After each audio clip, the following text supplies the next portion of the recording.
C7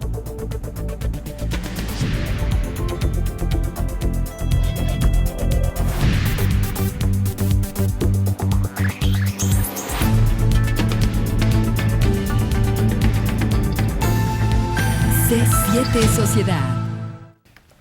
Hola, ¿qué tal? Muy buenas tardes, qué gusto saludarles. Bienvenidos a este espacio de C7 Sociedad. Usted que nos sigue a través de la multiplataforma de C7 Jalisco, televisión, radio y también la página web.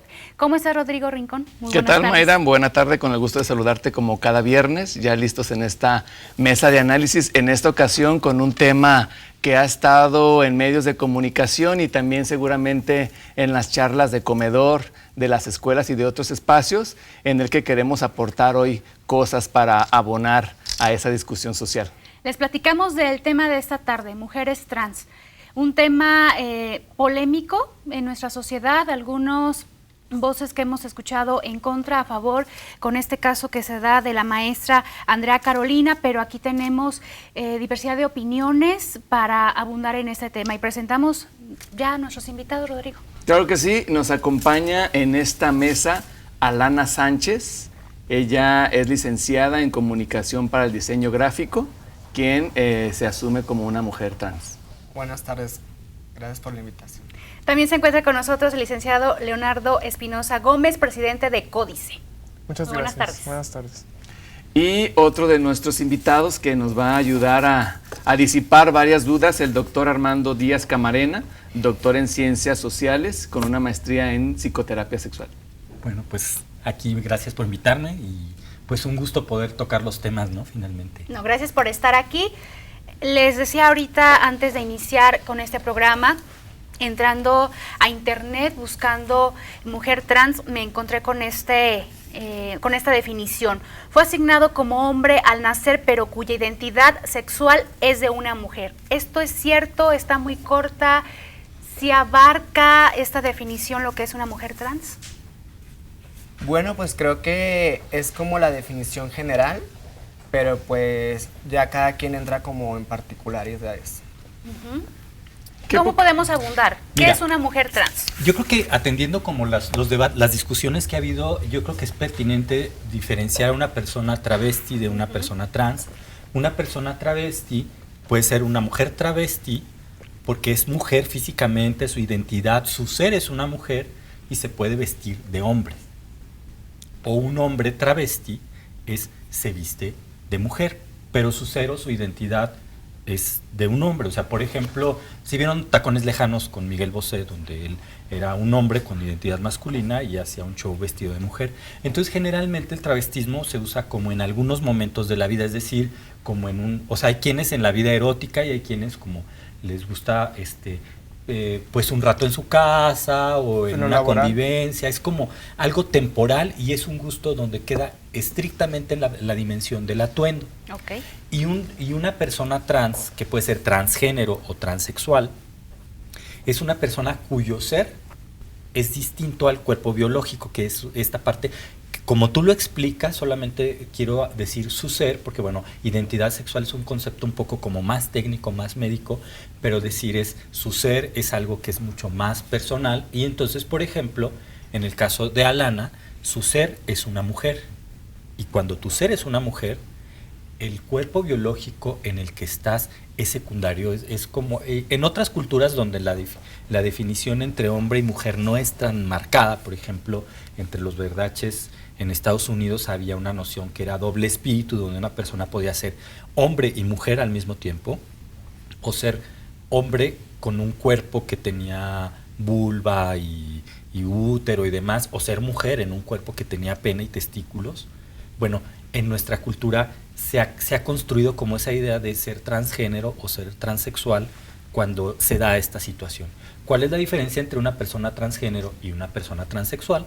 Bueno, una persona transgénero vive su vida cotidiana con el atuendo diario acorde a su ser, a su identidad. Como en este caso Alana, pues ella es en coherencia como es su ser interno, ¿sí? Y que entonces va a usar la vestimenta, va a tener esas actitudes, ese es su ser, y que, bueno, puede buscar el cambio de identidad legal también y vivir su vida cotidiana, ¿no? Y una persona transexual es aquella que igual vive su vida cotidiana de acuerdo a este género, a esta identidad, de acuerdo a su ser, que puede no coincidir con el cuerpo biológico, es decir, como decías, asignada físicamente como hombre porque tiene pene y testículos, y su ser es una mujer. Entonces lo asume, lo vive en su vida cotidiana y puede utilizar cirugías y modificarse el cuerpo. Es decir, de las personas transgénero, algunas van a modificar su cuerpo. Esas son las que son transexuales. ¿Sí?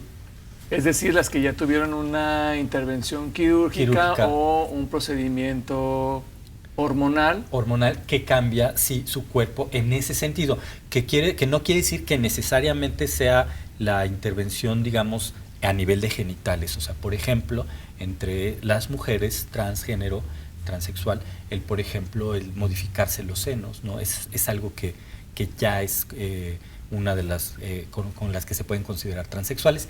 Y algo más importante es que estos conceptos se mueven, ¿sí? O sea, son como, ahorita la ciencia dice eso, pero quiero meter un concepto más, que es el que usa además la maestra Andrea Carolina, ¿no? Dice ser mujer de género. Porque mujer de género, dice, tenemos mujeres y hay mujeres de sexo y género que son las que nacieron pues más con hormonas femeninas, con órganos sexuales, vulva, vagina, etcétera. Y mujeres de género, donde no nacieron con esa estructura, digamos, femenina, sino que son mujeres porque su ser es una mujer. ¿Por qué decirle mujeres de género? Porque una de las cosas que nos encontramos es que todavía la palabra transgénero y transexual viene un poco de ese discurso médico, y que es como definir a una persona como que está en transición a ser mujer. Y entonces pareciera que alguien que se define como transgénero, como una mujer transgénero, quiere decir que está en proceso de ser mujer y que nunca en su vida fuera a llegar a ser una mujer. Entonces por eso ella dice ser mujer de género, o sea, no sexogenérica, pero sí una mujer de género, y afirmar ya es una mujer, no está en transición, no está cambiando, no está en proceso de convertirse, sino ya es una mujer porque su ser interior es una mujer, ¿no?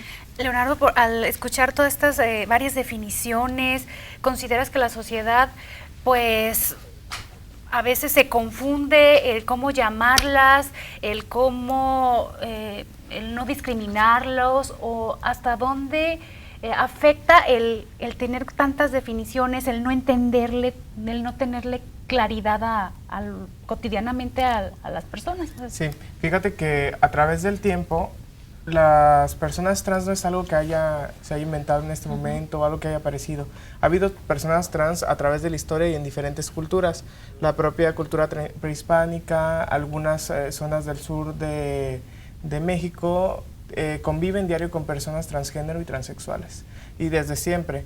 Sin embargo, lo que dificulta la convivencia pueden ser estas ideas preconcebidas que tienen las personas sobre lo que es una persona transgénero o sobre lo que es una persona transexual, cuando son falsas, cuando no se tiene conocimiento o la información que es realista, o no se tiene contacto con ellas. Lo que nosotros hemos descubierto en Códice, de acuerdo a las encuestas que hemos hecho sobre discriminación, hemos hecho varias, es que las personas poco a poco empiezan a aumentar su nivel de aceptación y de tolerancia a compartir espacios públicos y educativos con personas transgénero. Los porcentajes han ido subiendo desde el 40% hace 3 años hasta el 60% de aceptación hace el año pasado, que hicimos el último sondeo.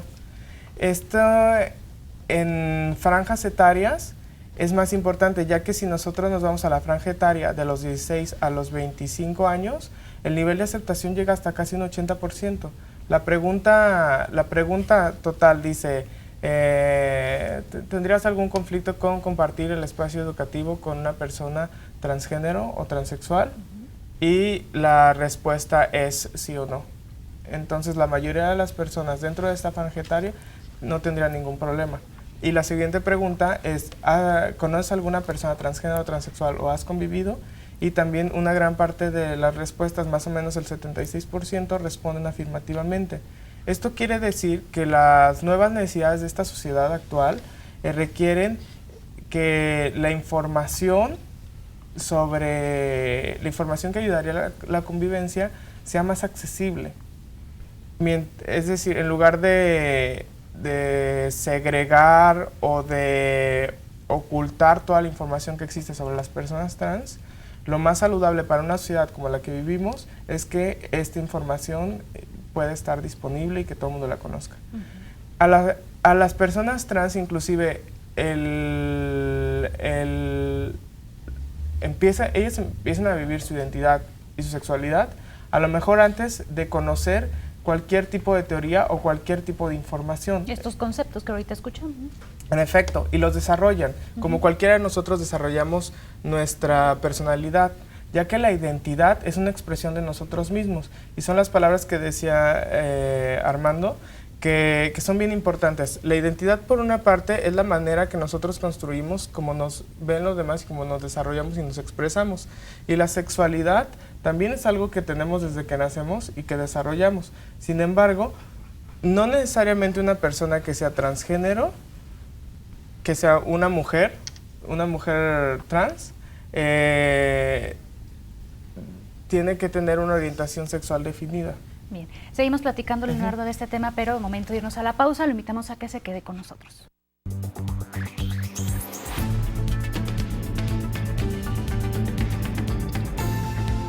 C7 Sociedad. Ya estamos de regreso aquí en C7 Sociedad. Vamos a platicar también con Alana. ¿Cuándo te diste cuenta de decir a la sociedad, yo soy mujer? Bueno, creo que todo es como meramente circunstancial. Me refiero a que es un proceso que vas viviendo, vas descubriendo cada parte de ti, pero ahorita que me preguntas, yo recuerdo que desde que estaba muy joven siempre asumí como un rol, pues no totalmente como femenino, pero yo no ejercía un rol masculino entre mis amiguitos o las personas con las que yo me rodeaba. ¿Por ejemplo? Pues en los juegos, simplemente en los juegos o en simplemente es como cuando te muestras con los demás, ¿no? Es muy espontáneo ese tipo de actividades. No sé, es como un proceso que vas, no fue como, no sé, es un proceso. Uh-huh.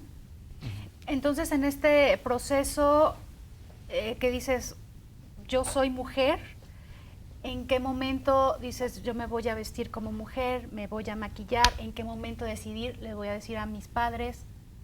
¿Cuántos años pasaron de eso? Es que nosotros tenemos en la casa nuestro repertorio de fotos y videos y pues tengo un montón de fotos también y videos donde aparezco haciendo todas las cosas que yo sabía hacer, pero son cosas que te nacen como un niño, no las piensas tanto, pero tú no te das cuenta que en ese momento las demás personas ya te están percibiendo desde otro diferente punto de vista. O sea, es muy interesante ver cómo los niños también empiezan a comportarse espontáneamente sin tener un juicio anticipado, vayamos así decirlo, por el qué dirán o qué vayan a pensar los demás. Yo cuando empecé a crecer me di cuenta que era algo que no era como algo tan bien visto por los demás, pues, o sea, socialmente eso es algo muy diferente. O sea, tú estás todo el tiempo enfrentándote a todos los pensamientos de las personas, así si ellos están dispuestos a aceptar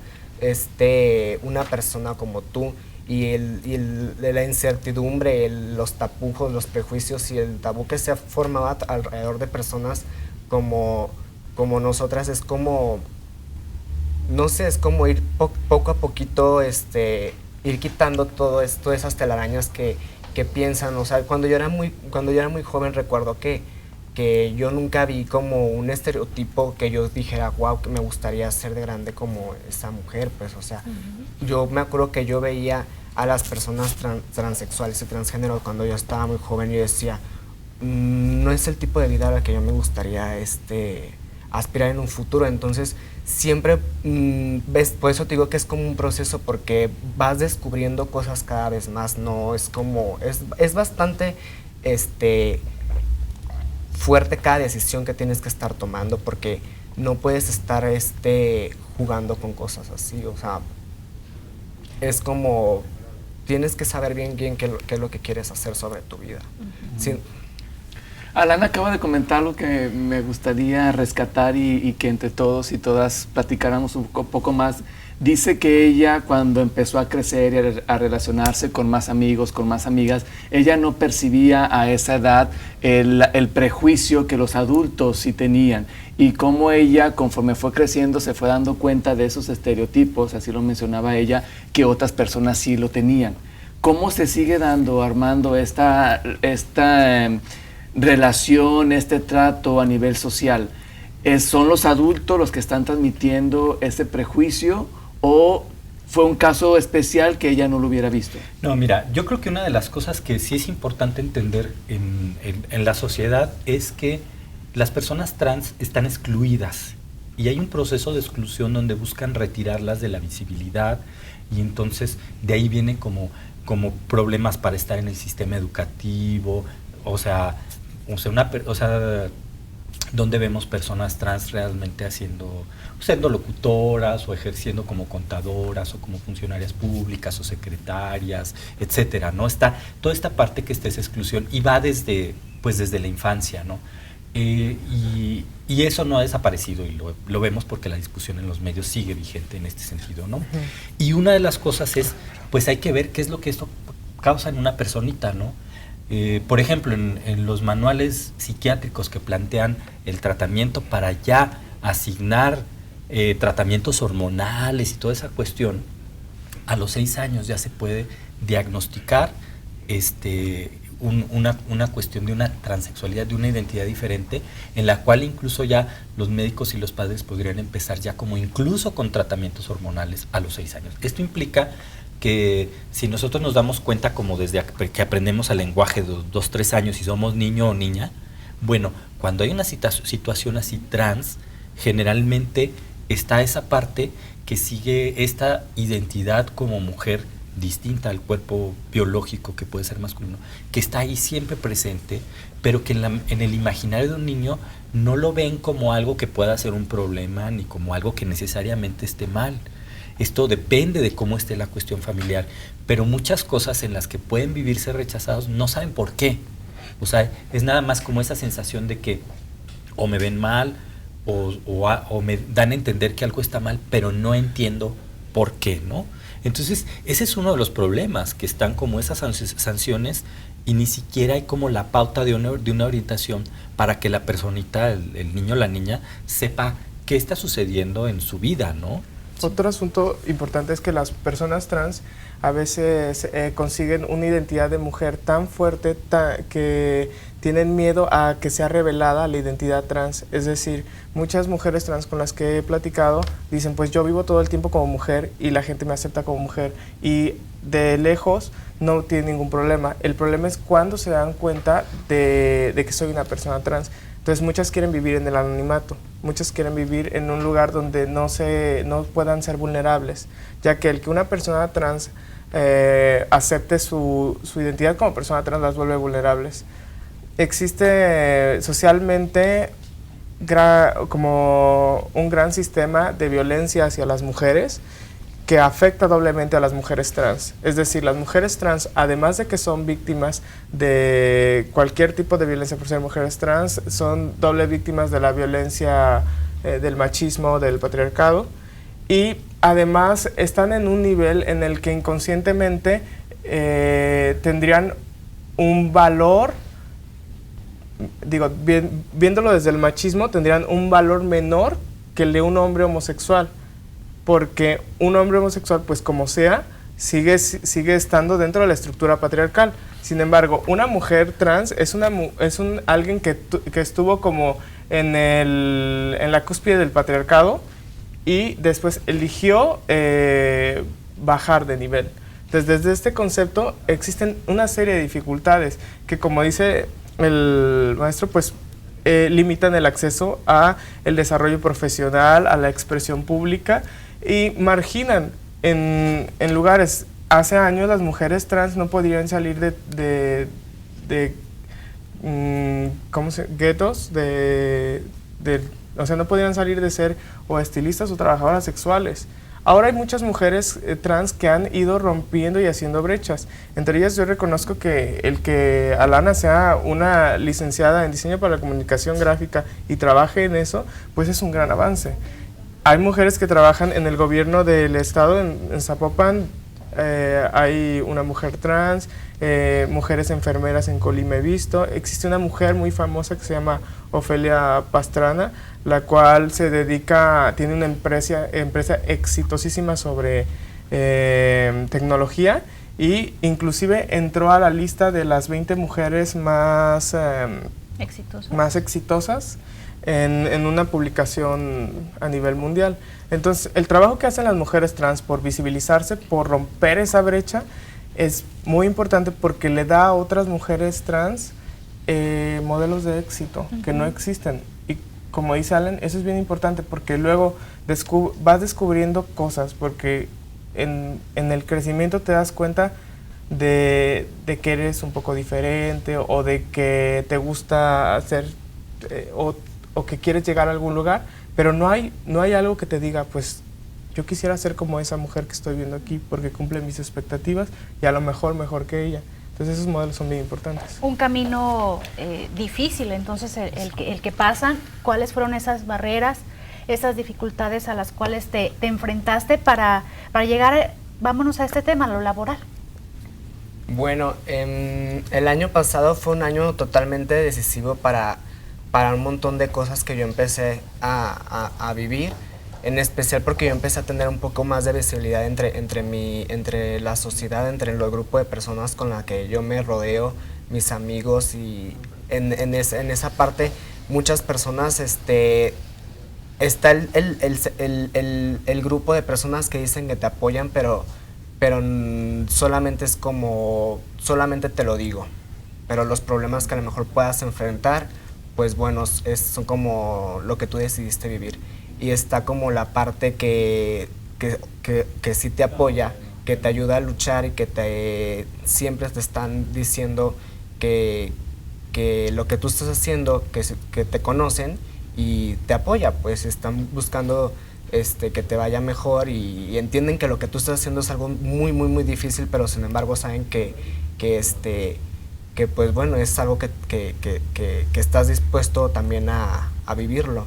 Y pues se empiezan a dividir los sectores, porque también llega un momento en el que tú a lo mejor ya no tienes tantas personas a tu alrededor que te tengan la confianza, o incluso familiares. La familia siempre entra como en una cuestión de dilemas en el que no saben ni cómo tratar el asunto, pues, porque no es algo tampoco, pues, algo que ocurra tan cotidianamente, pues, o sea, no ni siquiera hay como una educación familiar o en lo laboral, no hay nada que te ayude. Y que regresamos a platicar de este tema, la educación, ¿desde dónde se comienza los padres con los niños o en las escuelas con este tema que tenemos actualmente? Vamos a la pausa, regresamos con más.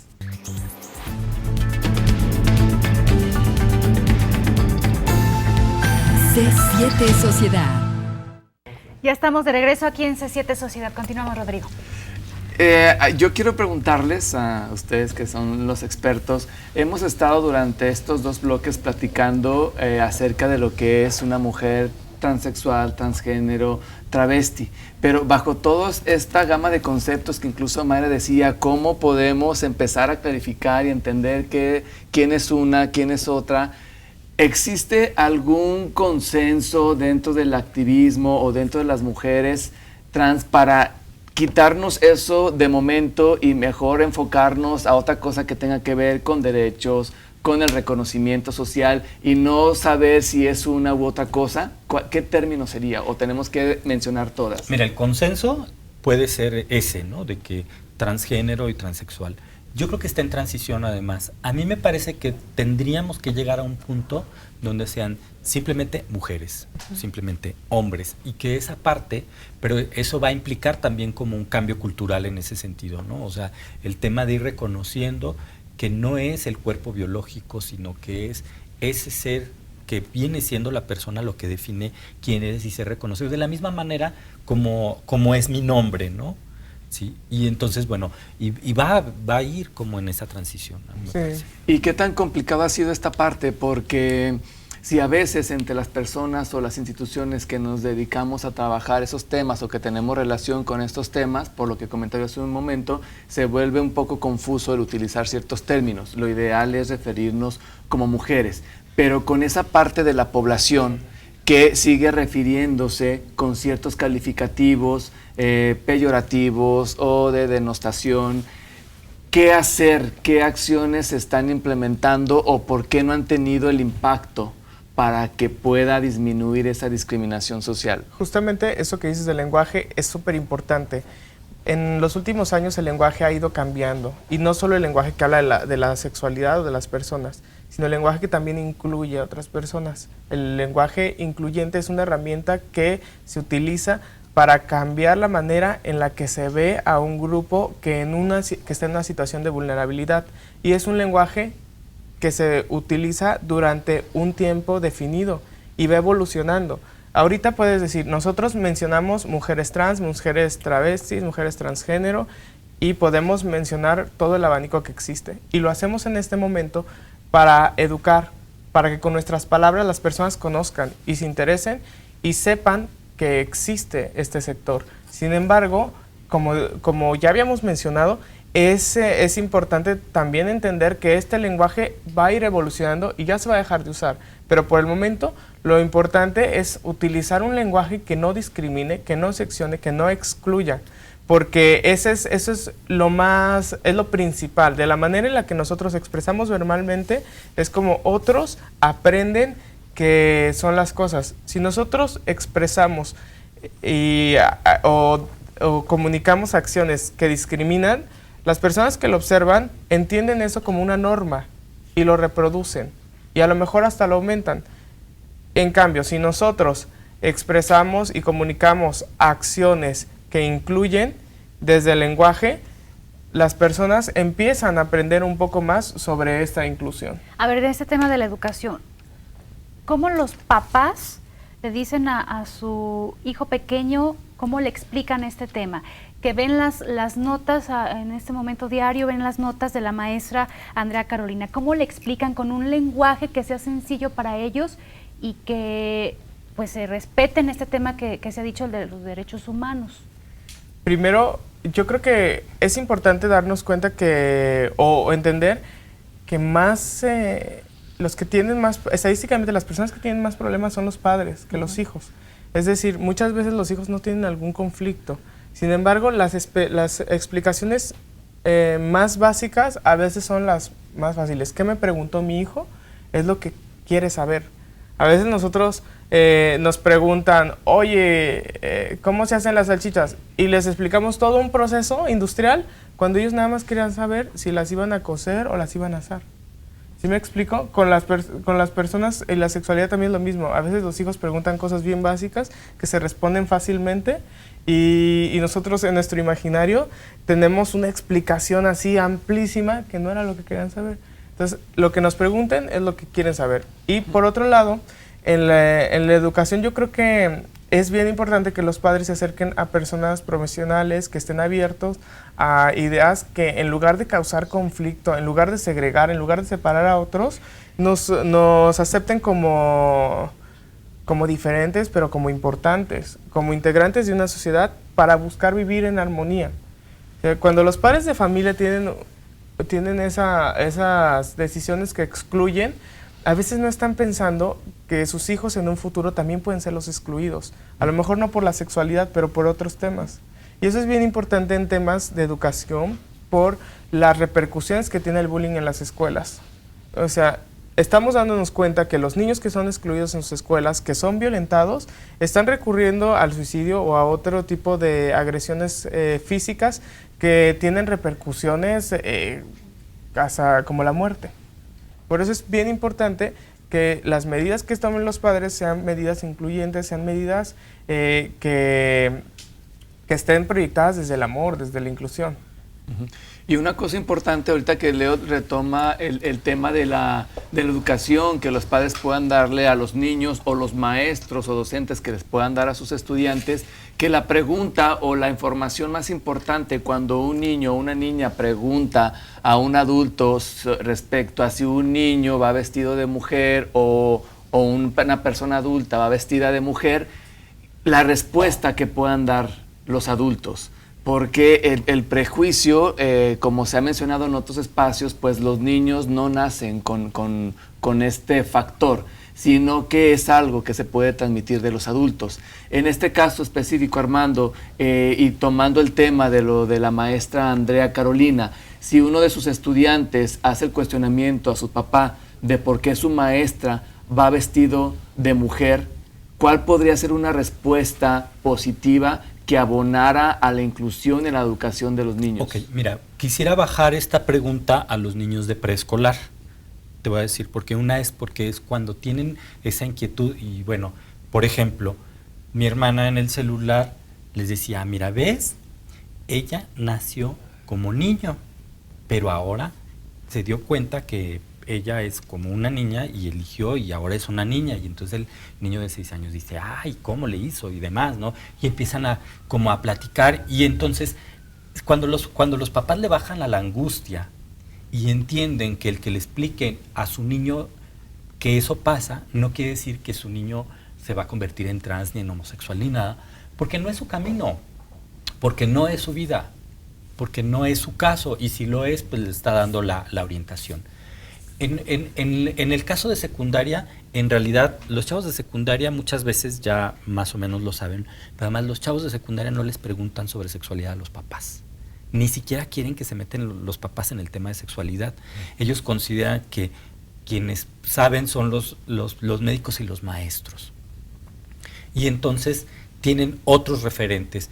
Y entonces cuando los papás les explican a los chicos de secundaria, pues les pueden explicar que es una maestra que siempre vivió internamente como mujer, pero que justamente porque quería ser maestra tenía miedo a que no pudiera tener la profesión, y que estuvo viviendo como hombre, como se tenía que ser para poder ejercer su carrera, y un día dijo que pues no podía pasar todo el tiempo aguantándose su verdadera identidad, lo que realmente quería hacer como una mujer, y un día así lo decidió.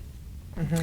Y es importante sobre todo que los papás entiendan que no va a pasar nada, porque la identidad de género queda cimentada como entre los 2 o 3 años, porque luego cuando hay confusiones a lo largo de la vida, pues pueden irse como en una cuestión de orientación, pero el que los chicos estén expuestos y las chicas a esto no va a pasar, no va a haber una confusión, no les va a suceder, se les puede explicar, y si llegara a ser su condición, pues tendrá que haber una orientación, que es lo que pasa, que eso siempre ha habido en la escuela, y entonces ¿qué hacían? Lo escondían, lo ocultaban, lo violentaban, los golpean y nadie dice nada, se asume como que el problema fuera aceptarlos. Entonces yo creo que lo primero es ver si esto a nosotros nos está preocupando y ver por qué, o sea, entender que no pasa nada, no va a suceder nada. Es como cuando se estaba discutiendo lo de matrimonio y adopción en 2009, que los papás estaban preocupados de que los hijos fueran a tener una identidad que se cambia al tener 2 mamás. Toda la vida ha habido familias donde tienen la mamá y la tía que se hacen cargo de los niños y no hay un papá y tienen 2 mamás, ¿no? O sea, y nunca pasó nada. Pero entonces, ya que empezaron la gente a ver que no sucede nada, que no va a cambiarles la preferencia sexual a los niños ni su identidad, también una de las cosas es que tienen que entender que esto no les va a cambiar la identidad. O sea, los chicos, por ejemplo, la preferencia sexual, a los 10 años la mitad ya sabe cuál es su de los gays y de las lesbianas, a los 10 años ya sabe si son gays o son lesbianas. Entonces en la secundaria se va otro 30% ya lo va a ir sabiendo, y la gente se descubre. Podría pasar que alguien descubriera que fuera lo suyo, y en ese caso esa persona tendría otro referente, que no tendría que ser esconderse, que podría ser algo que le ofreciera una vida digna, una integración social digna. La lucha en este momento es como poder incorporar algo que se ha hecho como natural que lo tengamos que excluir, pero que en realidad es parte. O sea, esta mujer transgénero también tiene una familia y tiene que ser parte de esa familia y estar integrada. Y tiene un trabajo y se puede integrar ese trabajo y está en una comunidad y se puede integrar a esa comunidad y una sociedad más amplia. Pero lo mismo, eso va a suceder con los chicos y chicas que estén estudiando también. O sea, tiene que ver, por un lado, pues con la no discriminación en términos de la igualdad de oportunidades en la vida. Vámonos a la no violencia y la libertad, nuestra última pausa y regresamos a platicar del tema. Vamos a la pausa, regresamos.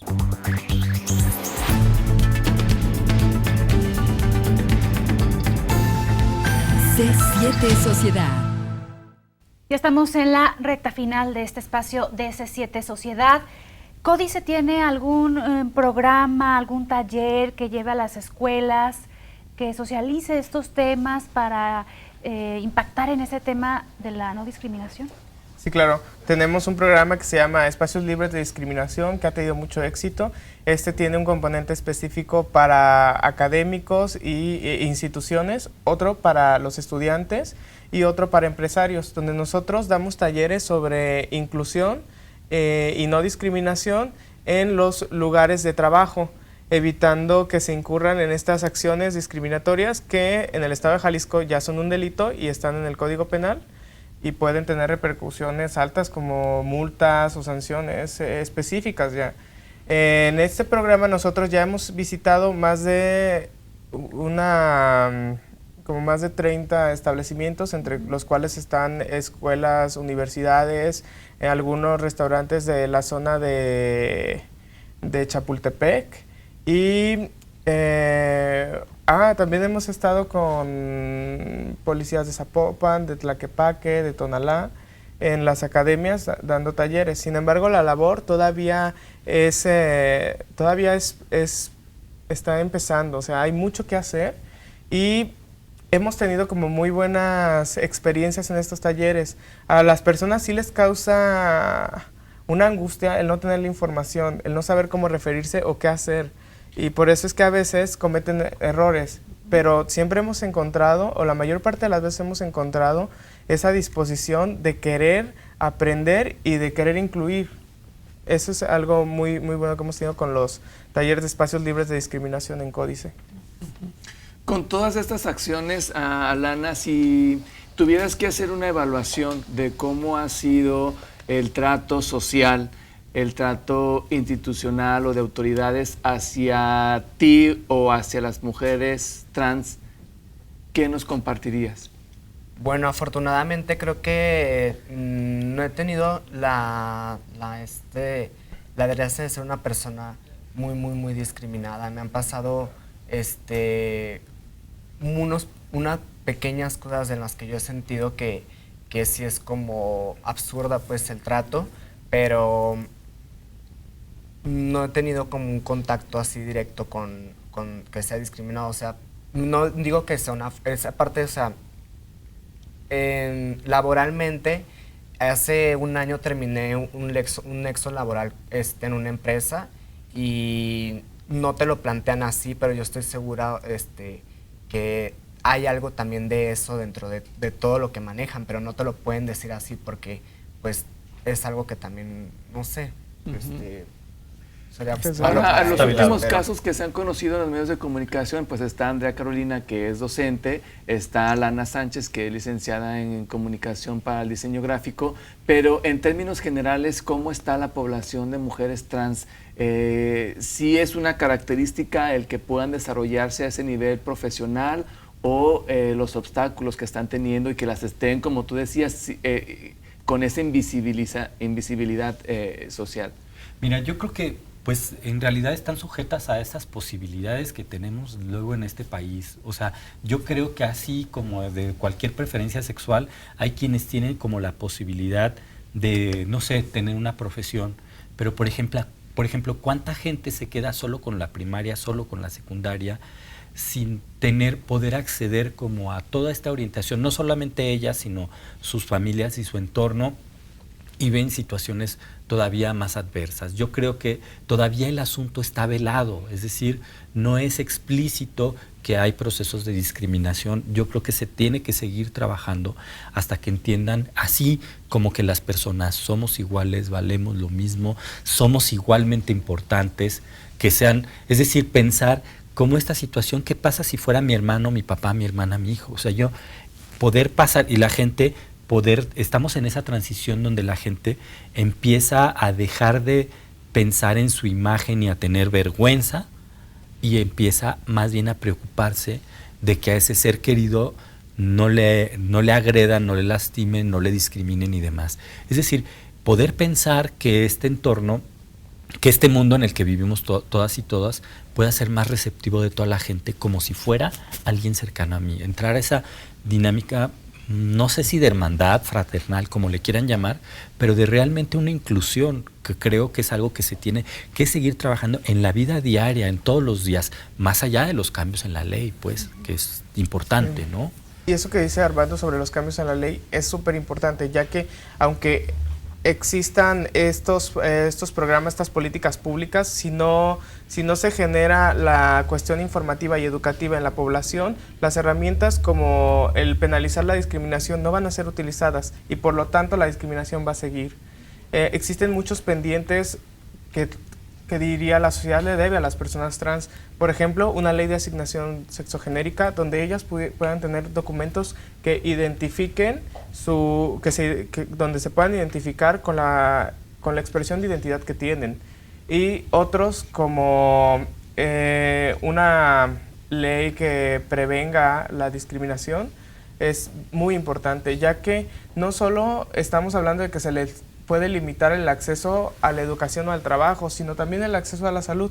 ¿Cuántos médicos no están preparados para atender a personas trans y no por los conocimientos, sino por los prejuicios que puedan tener, que es lo más importante? O sea, los conocimientos realmente no tienen que variar mucho, sino que la barrera más importante en que un profesional impida dar servicios a una persona trans está en el prejuicio. Eso es con lo que hay que luchar ahorita. Y eso es algo muy importante porque incluso está haciendo que muchas mujeres trans estén arriesgando su vida al no estar garantizado el acceso a la salud, al tener que ir a lugares clandestinos o incluso no tener la posibilidad económica para a través de un procedimiento profesional poder llegar a lo que ellas están aspirando. Y que a veces se nos va o se pierde un poco de vista el que cuando se habla de reconocimiento de derechos, esta parte tan importante que tiene que ver con el tema de la salud y que a veces en una discusión se centra en sí, como el caso de la maestra Ronda, si tiene que dar clase o no, cuando por otro lado un grupo importante de mujeres están viendo qué va a pasar con su vida o el riesgo que está corriendo su salud al no estar garantizada esa parte fundamental. A mí me preguntaban, ¿qué es lo que puede pasar si la maestra sigue dando clases como cualquier otra maestra? En Monterrey y en Estados Unidos hay maestras dando clases. En Estados Unidos ya hay estudios sobre qué es lo que sucede cuando las personas trans están enfrente de un grupo. Y los resultados son que los grupos reportan mayor inclusión no solo a las personas de diversidad, sino a otros sectores sociales como los de discapacidad, que eso es algo bien importante. Y también reportan menos incidentes sobre bullying. Entonces, estos dos aspectos es a los que yo llamo un área de oportunidad que hay ahorita en la educación. El que le den la oportunidad a la maestra Andrea Carolina de desarrollarse profesionalmente es como el asunto de poder enseñar a toda esa escuela y a toda la sociedad que podemos convivir de una manera saludable e incluyente. ¿Se han acercado ustedes con los padres de familia de este salón a proponerles estos talleres también que nos comentabas?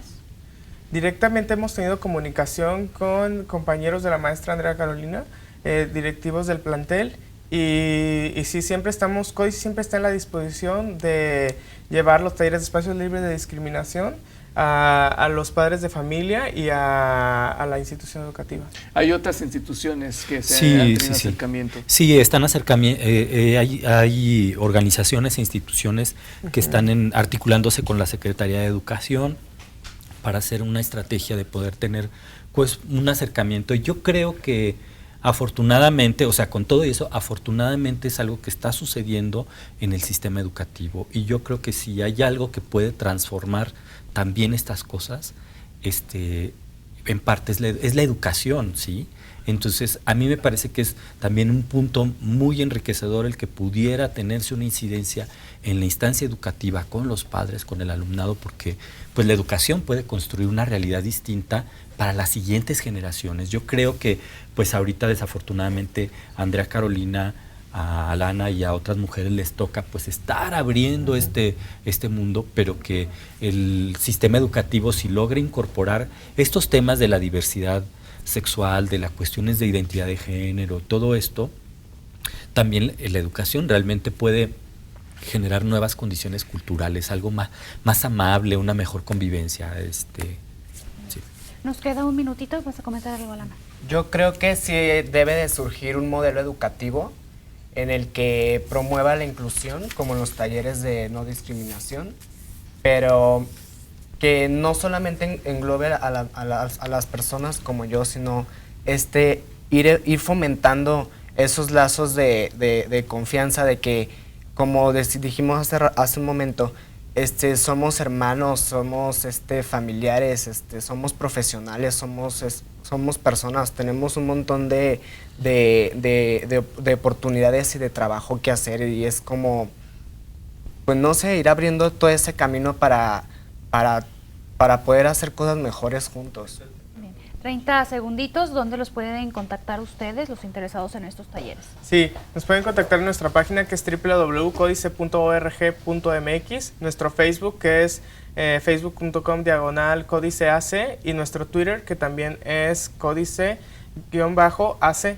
Y si no, busquen Códice con S en el Google y va a salir alguna nota que nos vincule, o nuestro Facebook.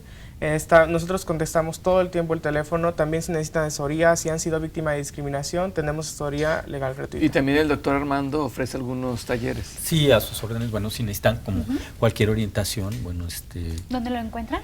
les doy mi número, es el 33 34 81 07 73, y bueno, desde el Centro de la Diversidad y Derechos Sexuales podemos ofrecer orientación también. Bien, llegamos al final. Gracias por habernos acompañado esta tarde. Muchas gracias. Hasta la próxima semana, Ruth. Hasta la próxima, Mayra. Gracias a usted por su atención.